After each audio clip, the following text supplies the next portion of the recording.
नमस्कार, मैं Rajni Bharat today news से आप देख रहे हैं। झारखंड से एक बड़ी खबर सामने आई है, जो झारखंड सरकारी भर्ती परीक्षाओं में पारदर्शिता और जवाबदेही की मांग को लेकर किसान एवं सामाजिक कार्यकर्ता के हरिशरण देवगन ने छात्रों के समर्थन पर उठाई आवाज। उन्होंने कहा कि जेपीएससी और जेएसएस जैसी परीक्षाओं में किसी भी तरह की अनियमितता युवाओं के भविष्य के साथ खिलवाड़ है, तो उन्होंने सरकार से मांग की भर्ती परीक्षाओं की प्रक्रिया निष्पक्ष, पारदर्शी और पूरी तरह से जवाबदेह हो सकती है, ताकि मेहनत करने वाले छात्रों को उनका हक मिल सके। इसी तरह से देखा जाए, हरिशरण देवगन ने कहा युवाओं के भविष्य से जुड़ी परीक्षाओं में किसी भी तरह की लापरवाही स्वीकार नहीं की जानी चाहिए। इसी तरह से झारखंड के मुद्दे को उठाते हुए आवाज हरिशरण देवगन जी ने मीडिया के द्वारा बताया। दिल्ली से रजनी गुप्ता की रिपोर्ट। जिन्होंने झारखंड के बच्चों के लिए अपना सब कुछ त्याग दिया, वो बिरसा मुंडा जिन्होंने पिछड़ों के लिए, दलितों के लिए, शोषितों के लिए, वंचितों के लिए, रिक्शा चलाने वाले के बच्चों के लिए अपने पूरे जीवन को त्याग दिया। आज जब उनके बच्चों के हित की लड़ाई लड़ने आई तो झारखंड का कोई नेता क्यों नहीं खड़ा हुआ? आज जब उनके हित की लड़ाई लड़ने हुई तो राहुल गांधी क्यों नहीं गए? आज जब उनके हित की लड़ाई हो तो कांग्रेस पार्टी वहां क्यों नहीं गई? आज जब उनके हित की लड़ाई तो ममता बनर्जी क्यों नहीं गई? वही के अखिलेश यादव क्यों नहीं गए? ये दर्द को किसी ने समझा? बिरसा मुंडा की परछाई हम देखते हैं श्री हरिशरण देवगन के। इसलिए मैं आज इस मंच पे जनार्दन जाटव चमार बिरादरी से आते हुए यहाँ पे बैठा हूं। मैं अपने लोगों का दर्द बताने के लिए बैठा हूं। क्यों नहीं सोचते? क्या लगता है सरकार इस पर कितना करोड़ दिखाएगी? प्रेस कॉन्फ्रेंस, अभी अगर ये सवाल अगर मैं मतलब इसका रिवर्क आप पे ही जाता है, अभी आप लोग उसको कितना बाहुबली तरीके से प्रचार करते हैं या आप कितना प्रमोट करते हैं, बिकॉज जर्नलिस्ट के हाथ में बहुत कुछ होता है। अगर आप इसको बाहुबली तरीके से अगर आप इसको रन करते हैं इस न्यूज को, तो आई थिंक इसका असर सीधी आवाज सरकार पे बहुत ताकतवर तरीके से जाएगी। देखा जाए तो सरकार का रुख है, यानी झारखंड सरकार का रुख है, वो छात्रों के प्रति झुकता तो नजर आ रहा है, मगर कहीं ना कहीं अभी भी उनके मन में खोट है। तो क्या लगता है? नहीं झुक रहा। जेएमएम की सरकार जो है स्टूडेंट के प्रति झुक नहीं रही, स्टूडेंट को बांट रही है, बिकॉज ये ब्रिटिश वाला मॉडल इस्तेमाल करी है, फूट डालो राज करो। तो इसमें बहुत सारे जो गठबंधन है वो टूटते जा रहे हैं स्टूडेंट्स के। तो इस प्रेस कॉन्फ्रेंस के माध्यम से मैं सिर्फ यही चाहता हूं कि सब जितने भी स्टूडेंट्स हैं वो एकत्रित हो, तभी ये हैशटैग झारखंड स्टूडेंट यूनिटी का एक हैशटैग तैयार किया है, जिससे कि सारे बच्चे एक साथ आ सकें। बात वो नहीं है, दो लड़ाई इसलिए छिड़ गई है बिकॉज जो बच्चे सिलेक्टेड है, जिनकी नौकरियां लग गई हैं, जिनको वो पेंगुइन बोलते हैं, जो पेंगुइन एक शब्द उन्होंने उन बच्चों के लिए इस्तेमाल किया है जो बच्चों की नौकरियां ऑलरेडी लग गई हैं, जिन लोगों ने पैसे दे के लिए है या उनको मेरिट पे उनको नौकरी मिली है, उनको पेंगुइन के नाम से संबोधित करते हैं। तो ये लड़ाई जो बच्चे सिलेक्ट हो गए हैं वो, और जिन बच्चों के खिलाफ जिन बच्चों के साथ भ्रष्टाचार हुआ है, ये दो गठन में दो टीम में ये स्टूडेंट्स यूनियन जो है बट गई है। देखा जाए झारखंड में भी प्रोटेस्ट हो रहा है और दिल्ली में हुआ था, इन दोनों प्रोटेस्टों को अगर मिला के देखा जाए तो कितना डिफरेंट आ रहा है? सीजेपी 5 स्टार प्रोटेस्ट था, मतलब ये 7 स्टार प्रोटेस्ट था। ढाबा, स्विगी, जोमेटो, नसरुद्दीन शाह, सेलिब्रिटी, राहुल गांधी, डिम्पल यादव आ रही हैं, मुंह में पानी डाल रही हैं, देवेंद्र यादव आ रहे हैं, उनके मुंह में पानी डाल रहे हैं, वांचुक जैसे इतने बड़े साइंटिस्ट वहां पे लेटे हुए हैं, इतने बड़ा हंगर स्ट्राइक था। तो ये 7 स्टार प्रोटेस्ट है। और जो जेपीएससी जो है, जो झारखंड है, ये बेचारा एक छोटा ढाबा प्रोटेस्ट है, छोटा प्रोटेस्ट है, गरीब प्रोटेस्ट है। यहाँ पे साथ देने वाला, यहाँ पे स्विगी जोमेटो पहुंचाने वाला कोई नहीं है। यहाँ पे डिम्पल यादव नहीं जा रही, यहाँ पे धर्मेंद्र यादव नहीं जा रहा, यहाँ पे तो राहुल गांधी भी नहीं जा रहा, अरविंद केजरीवाल की तो बात ही बहुत दूर की है। तो ये गरीब प्रोटेस्ट है, तो इन गरीबों का साथ देने के लिए नॉर्मली कोई नहीं आता, अमीर का साथ देने के लिए सब आते हैं। यहाँ इस स्टेज को साझा करने के लिए यहाँ पे प्रचार था, यहाँ पे प्रमोशन थी, यहाँ पे एडवर्टाइजमेंट था। वहां पे ना प्रचार है, ना प्रमोशन है, ना एडवर्टाइजमेंट है, ना रिकवरी ऑफ फंड्स है, ना रिकवरी ऑफ इंप्रेशन है। वो एक गरीब तबके का प्रोटेस्ट है। इसके लिए मैं हमारे जैसे लोग वहां पे जाना सही समझते हैं। हमारे जैसे लोग सीजेपी क्यों नहीं गए? वहां पर भी तो जा सकते थे। वहां इसलिए नहीं गए बिकॉज वहां ऑलरेडी बहुत भीड़ थी, वहां पे प्रशंसा लेने की बहुत भीड़ थी, वहां पे पॉइंट्स गैदर करने वाली, ग्रीन पॉइंट्स गैदर करने के लिए बहुत लोग आए। हमारे ऐसे लोग वहां नहीं गए बिकॉज वहां जरूरत नहीं थी। सर, जिस तरह देखा जाए, चाहे दिल्ली के प्रोटेस्ट की बात है, झारखंड की, मगर उसमें दोनों ही कंडीशन में छात्र अपना को ठगा हुआ महसूस कर रहा है।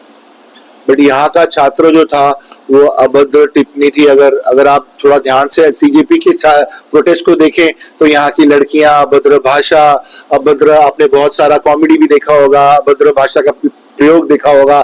आपने बहुत सारे ऐसे लोग देखे होंगे कि ड्राइंग करके नरेंद्र मोदी प्राइम मिनिस्टर को गालियां दी उन्होंने। छात्र ठगा हुआ, क्योंकि जब दिल्ली प्रोटेस्ट हुआ था 3 दिन छात्र थे, 3 दिन के बाद वो पॉलिटिकल हो गया था। हाँ, वही मैं मैं आपको समझाना चाह रहा हूँ कि जो दिल्ली के छात्र थे, वहां के जितने छात्र थे उसमें से 80% तो छात्र थे ही नहीं। वहां पे तो 90% लोग तो सिर्फ घूमने आए थे, छोले भटूरे खाने आए थे, कुलचा छोले खाने आए थे, कोल्ड ड्रिंक पीने आए थे। वहां पे तो क्या बोलते हैं उसको, पकोड़े खाने आए थे, समोसे खाने आए थे। लेकिन वहां पे तो भूखे पेट से निकली हुई आवाज थी और वो दिल्ली को सुनाना बहुत जरूरी था। यहाँ पे कौन सा बच्चा भूखा था सीजेपी का? यहाँ पे तो बहुत सारे लंगर चल रहे थे। वहां तो किसी ने चाय का लंगर भी नहीं लगाया। वहां पे तो बारिश के टाइम पे सिर पे तरपाल भी नहीं थी। तो ये अलग अलग है। ये 7 स्टार प्रोटेस्ट था, वो एक गरीबी, एक बेचारा गरीब ढाबे का प्रोटेस्ट। वहाँ पे वास्तव में छात्र धरना प्रदर्शन कर रहे हैं, ये भी है। हाँ, यहाँ पे शोषा था, यहाँ पे शोषा था, यहाँ पे प्रमोशन थी, यहाँ पे शोषा था यहाँ पे प्रमोशन थी। और वहां पे इस टाइम रियल क्राई है, भूखे पेट से निकली हुई जो आवाज है वो सरकार क्या, वो तो भगवान भी सुनेगा, उनकी मजबूरी है भगवान की भी। और लेकिन एक बात जो मैं आखिरी में कहना चाहता हूं कि राजनीति जितनी मर्जी बड़ी हो जाए, राजनीति जितनी मर्जी बड़ी हो जाए, लेकिन इंसानियत से हमेशा छोटी रहेगी। इंसानियत और जो नॉन भ्रष्टाचार, जो स्टूडेंट है, सरस्वती है, विद्या है, क्रेडिबिलिटी है, क्रेडेंशियल्स है, वो हमेशा राजनीति से हमेशा 2 कदम ऊपर की तरफ रहेगी। जैसे धर्म हमेशा राजनीति के ऊपर रहता है, ऐसे शिक्षा भी हमेशा राजनीति के ऊपर रहनी चाहिए। इसी बात की लड़ाई है। सर, अभी आपने जैसे वांगचुक की बात की, वांगचुक को 3 इडियट का जो है रिलेटेड बताते हैं, तो उसमें जो है पेपर चोरी किया था। तो आप क्या कहते हैं, ये ऐसा उसके साथ में ऐसा कुछ है? नहीं, फिल्मी वो फुनसुक वांगडू जो था और जो सोनम वांगचुक थे, ये दोनों अलग अलग कैरेक्टर है।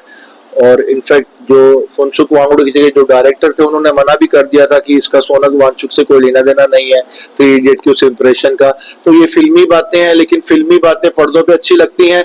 ग्राउंड रियलिटी में जब बरसात में, तड़कती हुई बरसात और ठंड में जब बच्चा बैठता है और जब उसके कपड़े फटे हुए होते हैं, जब वो एक पुतले के नीचे सारे बच्चे इकट्ठे होके रोते हैं और इंतजार करते हैं एक सूर्योदय का, और उस सूर्योदय के इंतजार में जब वो बीमार पड़ते हैं, बुखार होता है, फिर भी उनकी आवाज बुलंद रहती है। ये है रियल प्रोटेस्ट, ये है बिरसा मुंडा की धरती पे किया गया रियल प्रोटेस्ट, और इसकी कामयाबी होना बहुत जरूरी है। अगर यहाँ आज हारे तो फिर ये देश हारेगा, और अगर देश हारेगा तो ग्लोबली हमारी पोजीशन पहले ही बहुत कश्मकश से गुजर रही है और डिफिकल्ट सिचुएशन से गुजर रही है। छात्रों के मुद्दों को लेकर आप आगे बढ़ रहे हैं, क्या लगता है सरकार का क्या रुख होगा?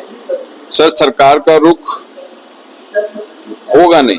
कहते हैं ना कि आपको इतिहास लिखना है तो इतिहास का आपको एक योद्धा बनना पड़ता है। ये एक लड़ाई है जिसमें हम अपनी पूरी आहुति डालेंगे, और इस यज्ञ में उन बच्चों के लिए ही सिर्फ युद्ध लड़ा जाएगा जो पिछड़े के हैं, दलित के हैं, दबे हैं, कुचले के। मैंने बोला था ना कि बिरसा मुंडा की धरती है, आप उनका इतिहास पढ़िए। और जो झारखंड की, जो जब आप जमीन पे आते हैं, जब उसकी बात करते हैं, तो वहां पे आपको रिक्शा वाला, ठेली वाला, मजदूर, इन्हीं के बच्चे पढ़ के संघर्ष करते हुए, और उन माताओं के दर्द को आप समझिए जो आचरा में 5 रुपया, 10 रुपया, 20 रुपया बांध के लेके जाके फीस भरती है, और जब लास्ट में पेपर का ये मुद्दा आता है तो ये दर्द मुझे भी होता है, क्योंकि मैं उस समाज से आता हूँ जो दबा कुचला, शोषित रहा, वंचित रहा। और जब इसकी बात मैंने देखा कि देवगन सर उठा रहे हैं, तो मुझे लगा, मेरा अपना एक मन का विश्वास जागा कि मुझे इस आहुति में रहने थे, और मैं इस यज्ञ में, इस लड़ाई में अपनी जान की भी आहुति देनी पड़ी तो मैं दे दूंगा। लेकिन इन बच्चों के लिए मैं, हिंदुस्तान का कोई भी कोना रहेगा, मैं जाऊंगा और मैं लड़ूंगा।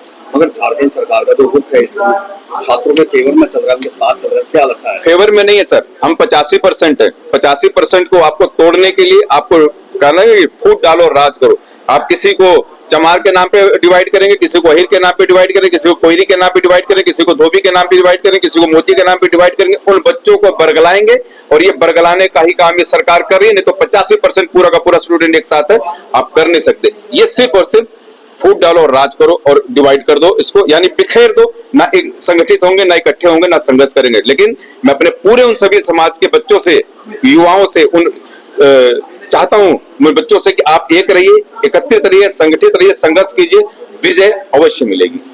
पीआई भी लगाई है। क्या लगता है कोर्ट का क्या रोल है? देखिए, कोर्ट जिस तरीके से अपने मुकदमे को एक्सेप्ट किया और जिस तरीके से चिंता व्यक्त की है, इवन वहाँ पे जो जुडिशरी का एग्जाम उसको भी लेकर के कोर्ट हमेशा इसके पहले भी जब छात्रों की बात हो, चाहे नीट का एग्जाम हो, चाहे इसके पहले भी जिस तरीके का अगर कोई घोटाला हुआ हो या स्कैम हुआ हो एग्जाम से, उस मामले में कोर्ट ने हमेशा एक सकारात्मक आदेश पास किया है, जिससे एक सकारात्मक संदेश जो है लोगों में गया है। जहां तक रही बात इस मैटर में भी कोर्ट ने नोटिस इशू करके ये जो है पॉजिटिव मैसेज दिया है झारखंड के बच्चों को भी, इस सरकार को भी, कि अगर किसी भी तरीके का कोई भी स्कैम होता है या छात्रों के अहित में अगर कोई बात होती है तो इस पर सुप्रीम कोर्ट जो है पूरी तरीके से संज्ञान लेगी। इस तरह से आपने देखा, आपने ही बताया। देखिए, सबसे बड़ी बात होती है कि जब बच्चों का जो मेन मुद्दा था सीबीआई, क्योंकि अगर झारखंड पूरी सरकार जब स्टेट गवर्नमेंट पे क्वेश्चन है तो वहाँ की ऑब्वियस सी बात है सीआईडी जो है स्टेट गवर्नमेंट की होती, तो आप उसमें उस पे सवाल अपने आप हो जाता है। हमारा डिमांड है यहाँ पे सीबीआई पे, जिसपे जो है सुप्रीम कोर्ट ने नोटिस इशू किया है और संभवतः जो है सारी चीजों को फाइल करने, उनके जवाब दाखिल करने के बाद सुप्रीम कोर्ट इसमें आगे भी जो है स्टेप लेगा। ठीक है।